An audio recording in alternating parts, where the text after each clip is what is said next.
नमस्कार।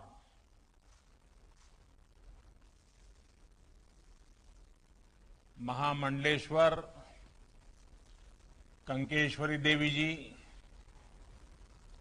और राम कथा आयोजन से जुड़े सभी महानुभाव, गुजरात की इस धर्मस्थली में उपस्थित सभी साधु संत, महंत, महामंडलेश्वर एससी ट्रस्टा नंदा ट्रस्ट के सदस्यगण, अन्य विद्वान और श्रद्धालुगण, देवी और सज्जनों, हनुमान जयंती के पावन अवसर पर आप सभी को, समस्त देशवासियों को बहुत बहुत शुभकामनाएं। इस पावन अवसर पर आज मोरबी में हनुमान जी की इस भव्य मूर्ति का लोकार्पण हुआ है। ये देश और दुनिया भर के हनुमान भक्तों के लिए, राम भक्तों के लिए बहुत सुखदायी है। आप सभी को बहुत बहुत बधाई। साथियों, रामचरितमानस में कहा गया है, बिनु हरि कृपा, बिनु हरि कृपा मिल ही नहीं संता। यानी ईश्वर की कृपा के बिना संतों के दर्शन दुर्लभ होते हैं। मेरा यह सौभाग्य है कि बीते कुछ दिनों के भीतर मुझे मां अंबाजी, उमिया माता धाम, मां अन्नपूर्णा धाम का आशीर्वाद लेने का मौका मिला है।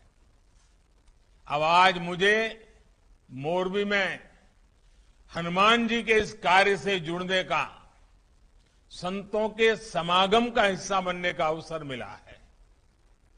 भाइयों और बहनों, मुझे बताया गया है कि हनुमान जी की इस तरह की 108 फीट ऊंची प्रतिमा देश के 4 अलग अलग कोने में स्थापित की जा रही है। शिमला में ऐसी ही एक भव्य प्रतिमा तो हम पिछले कई वर्षों से देख रहे हैं। आज यह दूसरी प्रतिमा मोरबी में स्थापित हुई है। 2 अन्य मूर्तियों को दक्षिण में रामेश्वरम और पश्चिम बंगाल में स्थापित करने का कार्य चल रहा है, ऐसे मुझे बताया गया। साथियों, ये सिर्फ हनुमान जी की मूर्तियों की स्थापना का ही संकल्प नहीं है, बल्कि ये एक भारत श्रेष्ठ भारत के संकल्प का भी हिस्सा है। हनुमान जी अपनी भक्ति से, अपने सेवा भाव से सबको जोड़ते हैं। हर कोई हनुमान जी से प्रेरणा पाता है। हनुमान वो शक्ति और संबल है जिन्होंने समस्त वनवासी प्रजातियों और वन बंधुओं को मान और सम्मान का अधिकार दिलाया। इसलिए एक भारत श्रेष्ठ भारत के भी हनुमान जी एक अहम सूत्र है।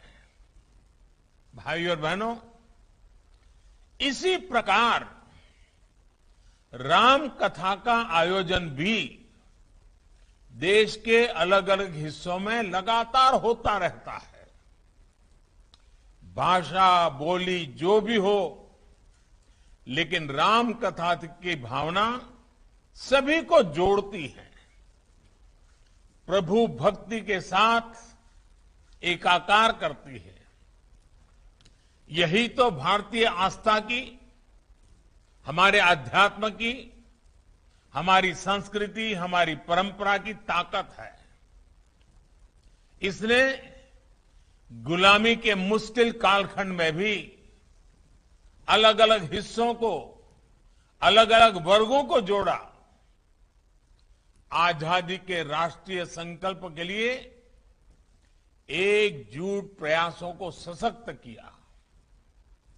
हजारों वर्षों से बदलती स्थितियों के बावजूद भारत के अड़िग अटल रहने में हमारी सभ्यता, हमारी संस्कृति की बड़ी भूमिका रही है।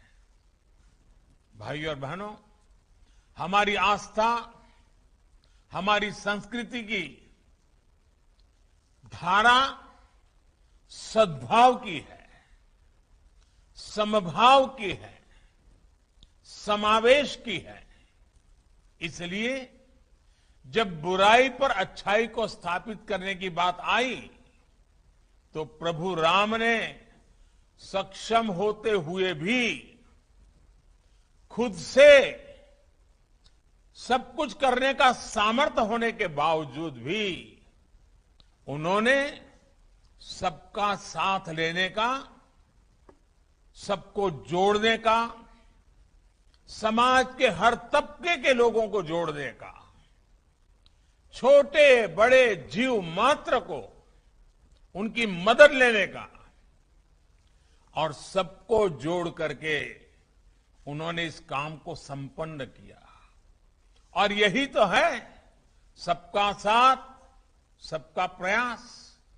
ये सबका साथ सबका प्रयास का उत्तम प्रमाण प्रभु राम की ये जीवन लीला भी है,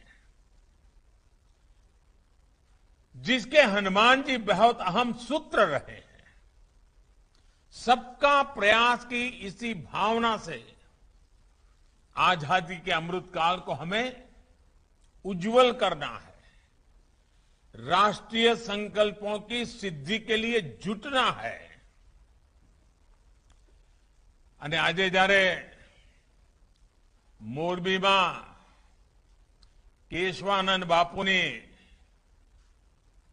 આ તપોભૂમિ પર આપ સૌના દર્શન કરવાનો મોકો મળ્યો છે, ત્યારે તો આપણે તો સૌરાષ્ટ્રમાં દિવસમાં કદાચ 25 વાર સાંભળતા હોઈશું કે આપણી આ સૌરાષ્ટ્રની ધરતી સંતની ધરતી, સુરાની ધરતી, દાતાની ધરતી, સંત સુરા અને દાતાની આ ભૂમિ એ આપણા કાઠિયાવાડની, આપણા ગુજરાતની અને એક પ્રકારે આપણા ભારતની આગવી ઓળખ પણ છે। મારે માટે ખોખરા હનુમાન ધામ એક પ્રકારે નિજી ઘરેબાવાળી જગ્યા છે।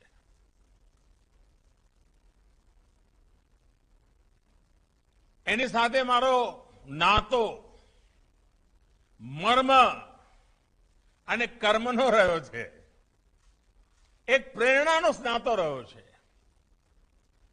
વર્ષો પહેલા જ્યારે જ્યારે મોરબી આવવાનું થયું, કાર્યક્રમો ચાલે ને સાંજ પડે તો એમ થાય કે હાલો જરા હનુમાન ધામ જઈ આવીએ,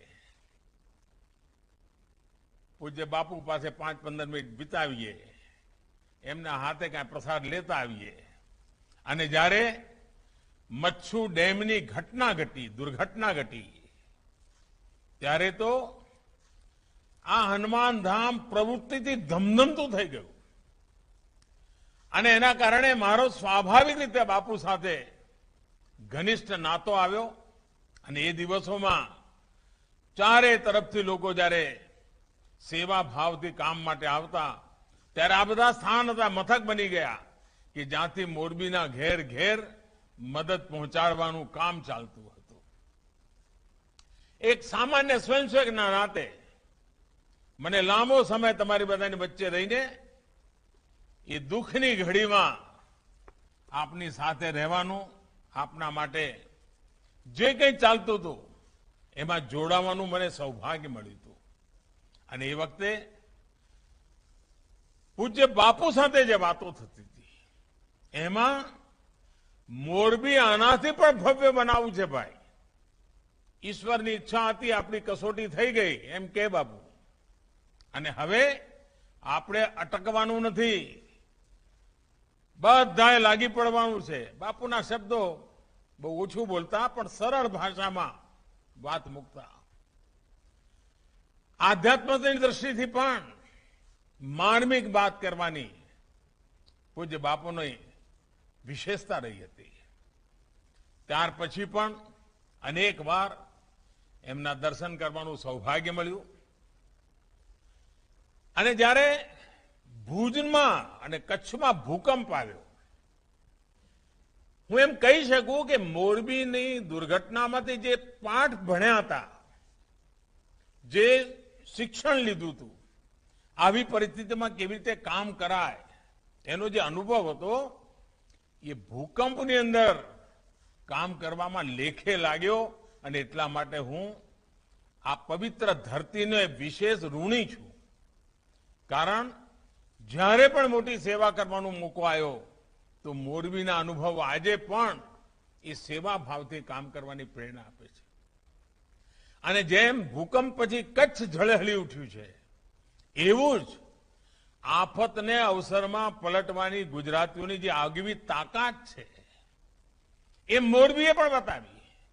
આજે આપે જુઓ, ચીની માટીના ઉત્પાદકો આપણા ટાઇલો બનાવવાનું કામ કહો, ઘડિયાળનું કામ કહો, તો મોરબી આવી એક ઔદ્યોગિક પ્રવૃત્તિનું પણ કેન્દ્ર બની ગયું. નહીં તો પહેલા બચ્છુ ડેમ પહેલા ચારે તરફ ઈંટોના ભઠ્ઠા સિવાય કઈ દેખાતું નહોતું. મોટી મોટી ચીમનીઓ અને ઈંટોના ભઠ્ઠા. આજે મોરબી આન બાન શાન સાથે ઉભું છે. અને હું તો પહેલા પણ કહેતો હતો કે એક બાજુ મોરબી, બીજી બાજુ રાજકોટ અને ત્રીજી બાજુ જામનગર. જામનગરનો બ્રાસ ઉદ્યોગ, રાજકોટનો એન્જિનિયરિંગ ઉદ્યોગ અને મોરબીનો ઘડિયાળનો ઉદ્યોગ કહો કે આપણા સિરેમિકનો ઉદ્યોગ કહો, આ ત્રણેયનો ત્રિકોણ જોઈએ તો એમ લાગે કે જાણે એક નવું મિની જાપાન આપણે ત્યાં સાકાર થઈ રહ્યું છે. અને આ વાત હું આજે જોઈ રહ્યો છું કે એક એવો સૌરાષ્ટ્રની અંદર એક એવો આ ત્રિકોણ ઉભો થયો છે. અને હવે તો એમાં કચ્છ પણ પડખે ઉભેલું કચ્છ પણ ભાગીદાર બની ગયું છે. આનો જેટલો આપણે ઉપયોગ કરીએ અને જે રીતે મોરબીમાં ઇન્ફ્રાસ્ટ્રક્ચરનો વિકાસ થયો છે, મુખ્ય રીતે બધી સાથે જોડાઈ ગયું છે. આ અર્થમાં મોરબી, જામનગર અને રાજકોટ અને આ બાજુ કચ્છ એક પ્રકારે રોજગારની નવી તકો ઊભી કરનારું એક સામર્થ્યવાન નાના ઉદ્યોગોથી ધમધમતું કેન્દ્ર બનીને ઉભર્યું છે. અને જોત જોતામાં મોરબી એક મોટા શહેરનું રૂપ લેવા માંડ્યું અને મોરબીએ પોતાની આગવી ઓળખ ઊભી કરી. આજે દુનિયાના અનેક દેશોમાં મોરબીની પ્રોડક્ટ પહોંચે છે. એના કારણે લોકોને મોરબીની ઓળખ થઈ ગઈ છે. અને આ ઓળખ આ ધરતી પર જે સંતો, મહંતો, મહાત્માઓ એને કઈ ને કઈ જ્યારે સાવ સામાન્ય જીવન હતું ત્યારે પણ એમણે તપ કર્યા, આપણને દિશા આપી અને એનું આ પરિણામ છે. એ પરિણામને લઈને અને આપણું ગુજરાત તો જ્યાં જુઓ ત્યાં કઈ ને કઈ આસ્થાનું, શ્રદ્ધાનું કામ ચાલતું જ હોય. દાતાઓની કોઈ કમી ન પડે. કોઈ પણ શુભ કામ કરીને લઈને નીકળો તો દાતાઓની આપણે ત્યાં એક પ્રકારે મોટી હરોળ ઊભી થઈ જાય અને એક પ્રકારે સ્પર્ધા થઈ જાય. અને આજે તો કાઠિયાવાડ એક પ્રકારે યાત્રાધામનું કેન્દ્ર બની ગયું છે એમ કહું તો ચાલે. કેટલા બધા, કોઈ જિલ્લો એવો બાકી નહીં હોય કે જ્યાં આગળ મહિને હજારોની તાદાદમાં લોકો બહારથી ના આવતા હોય. અને સરવાળો કરીએ તો એક પ્રકારે યાત્રા કહો યા ટુરિઝમ કહો, એણે કાઠિયાવાડની એક નવી તાકાત ઊભી કરી છે. આપણો સમુદ્ર કિનારો એ પણ હવે ગાજતો થયો છે. મને ગઈકાલે અમારા નોર્થ ઇસ્ટના ભાઈઓને મળવાનું થયું, ઉત્તર પૂર્વી રાજ્યોના ભાઈઓ, સિક્કિમ, ત્રિપુરા, મણિપુર, આ બધા રાજ્યોના ભાઈઓને મળવાનું થયું. એ હમણાં ગુજરાત આવ્યા હતા બધા. અને દીકરી પરણાવવા માટેનો જેમ સાજો સામાન લઈને ભાગીદાર બને એમ શ્રી કૃષ્ણ અને રૂકમણીના લગ્નમાં રૂકમણીના પક્ષે બધાયા હતા. હવે આ ઘટના પોતાના એક તાકાત ઊભી કરે છે. અને જે ધરતી પર ભગવાન કૃષ્ણના લગ્ન થયા હતા ત્યાં માધવપુરના મેળામાં આખું નોર્થ ઇસ્ટ ઉમટી પડ્યું. પૂરબ અને પશ્ચિમની એકતાનું એક અદભુત ઉદાહરણ પૂરું પાડ્યું. અને ત્યાંથી જે લોકો આવ્યા હતા એમના હસ્તશિલ્પીઓનું જે વેચાણ થયું છે એને તો નોર્થ ઇસ્ટના માટે એક આવકની મોટું સાધન ઊભું કરી દીધું છે.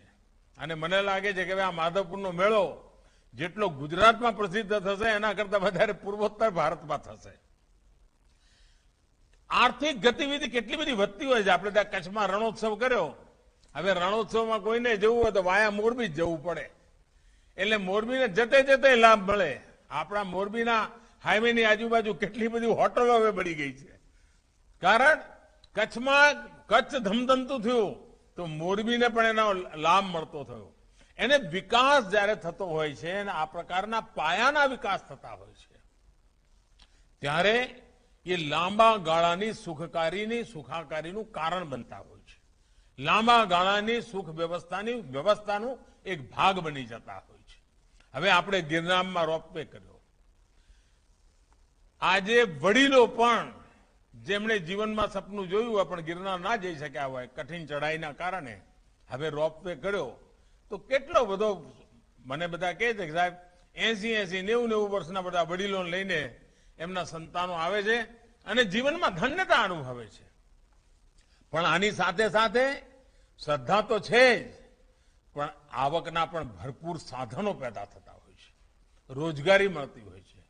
અને ભારતની પોતાની તાકાત એટલી મોટી છે કે આપણે કશું પણ ઉછીનું લીધા વિના ભારતના ટુરિઝમને ખૂબ વિકસાવી શકીએ એમ છીએ.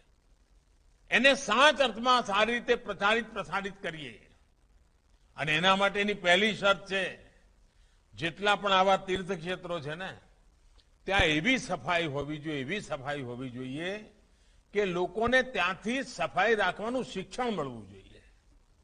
નહીં તો પહેલા આપણને ખબર છે મંદિરમાં જઈએ તો પ્રસાદના કારણે પણ એટલી બધી ત્યાં આગળ તકલીફો થતી હોય. હવે તો મેં જોયું છે કે આપણા મંદિરોમાં પ્રસાદ પણ સરસ મજાના પેકિંગમાં આપે. જ્યારે મેં કહ્યું કે ભાઈ પ્લાસ્ટિક નહીં વાપરવાનું તો મંદિરોમાં હવે પ્રસાદ પ્લાસ્ટિકમાં નથી આપતા મોટા ભાગના મંદિરો ગુજરાતમાં. એનો અર્થ એ થયો કે આપણા મંદિરો પણ આપણા સંતો મહંતો એ પણ જેમ સમાજ બદલાય છે સંજોગ બદલાય છે એ સંજોગને અનુરૂપ કેવી રીતે સેવા કરવી એના માટે લગાતાર કામ કરતા હોય છે અને પરિવર્તન લાવતા હોય છે.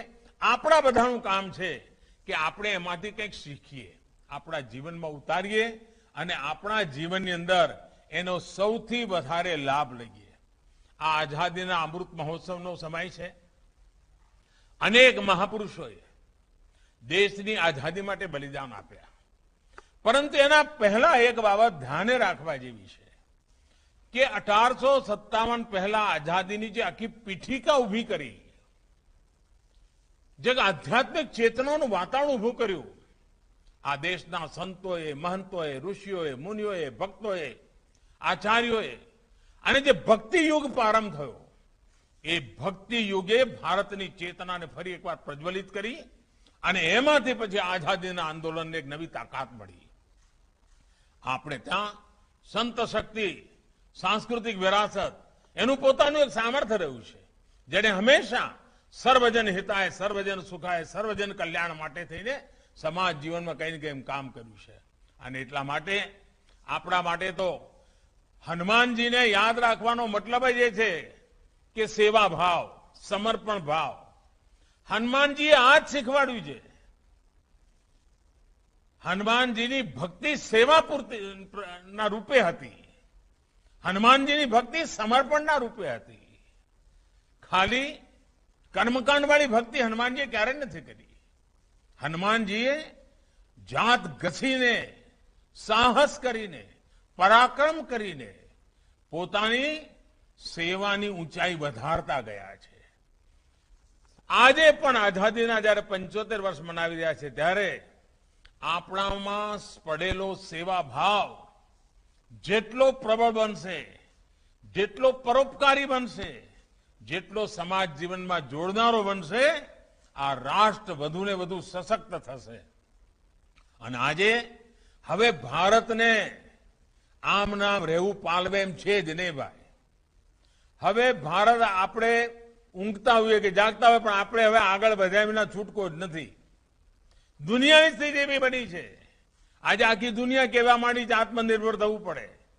હવે જયારે સંતોની વચ્ચે બેઠો છું તો આપણે લોકોને ના શીખવાડીએ લોકલ માટે થઈને વોકલ થાવ, વોકલ ફોર લોકલ.